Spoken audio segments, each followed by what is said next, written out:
This here is a shot of the Eastwood home powder coating kit. Works really well. I haven't done this before, but had some really nice results with it. There's a transformer, the dual voltage, and just doing a little bit of playing around, I put the other nozzle on it, which seems to allow the parts to be coated a lot better. Sometimes the parts are hung or suspended with, I'm using a smaller MIG wire than they give. They give 0.041 MIG wire. This is 0.024, and when you're doing small parts, it's a lot easier to work with. And over here, I'm using a welding electrode oven.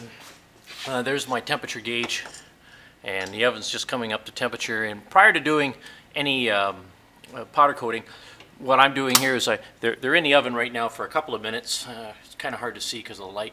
I'll bring them out. But this just warms them up and dries any moisture that's on there that could stop the finish from bonding to the metal. The hardest part I find when powder coating is just trying to get all your parts suspended, especially little parts. Little piece of wood here, it gets a little bit charred during the baking process, but it seems to work, doesn't have any real effect on it, and allows me to kind of get around and do all these parts. So the whole idea is to be able to charge them with the electrostatic portion of the powder coating kit. There's the grounding part, and I'm just going to clip it onto here.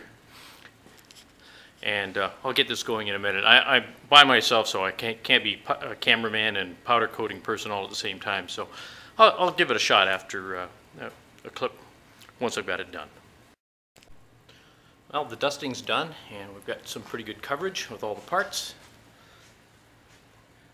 Give you an idea. And now my oven is just up to 400 degrees right now.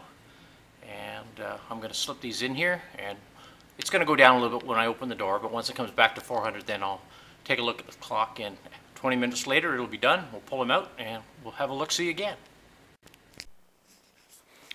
Here's the parts about half an hour later. I flipped this one over. You can see it's a little thin here with the powder coat, so I'm going to put that back in again.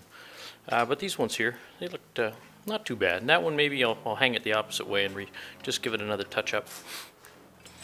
But all in all, very nice. Now, of course, all those parts were sandblasted, and I left them in the electrode oven to keep them dry at about 150 degrees. And that's why you put it in the oven for 5 minutes, just to drive off any moisture on it so that the powder coat's going to bond and not flake off.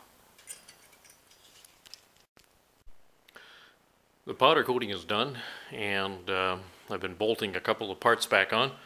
The front bumper shocks, or shock absorbers, impact absorbers, have been redone in pithane.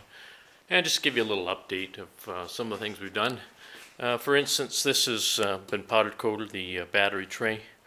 I've tried doing regular, just zinc plated bolts with powder coat, but it doesn't seem to be very durable. It has to be sandblasted, it has to have some tooth to it.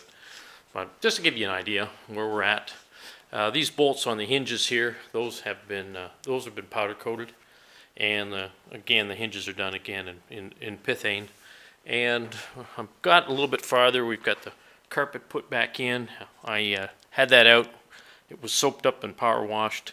The under the dash components have been going in little by little. It's been a struggle trying to remember, and good thing I've got a donor car because I go back and take a look at it.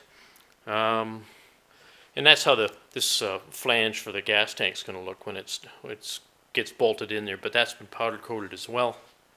And I'll give you a little shot of the back of the car. All in all, it's coming along nicely. It takes time. It takes what it takes. That's just how a restoration is.